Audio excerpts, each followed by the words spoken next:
Hi Mayam, welcome back to my channel. Mayam ngasidi Anouba design khara ucharake tawbane Mayam yengminase.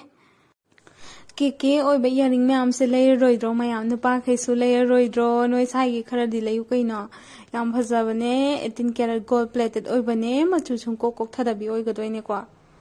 Necklace su available oire ko sida leijare singse loi ma available. Ring da su makhan phangbigani mayam ado sida uchari se adjustable oiba su yawbane ko nataba su yawre adum uba da su khangbiramani sidi yam quality leiba pot oigadoine ko ado value money oigadoine pamba yawgadi khanbirao Wah, sigi stud macha earrings kufaza si leitraba ado mayam sida su set oina su phangani ko haidi chain necklace ka yawraga phangani ba si earring ga sigi white color gi necklace se am phajai ko si je earring su ring su available oye ado pamba yawraga didum dm tawbiro si am chairaga oiba haidi yon ba design ju natte ba ko si bracelet si am phajabane piece mari dangai ko yam phajabane khanbiro pamba yawraga di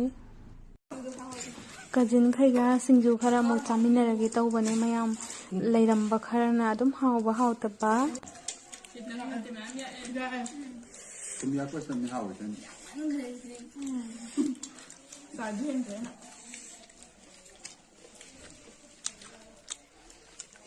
Mayam ngasigidi swaida loisanjarage mayam subscribe tawsanbiyo aigi channel bu mayam bye bye love you all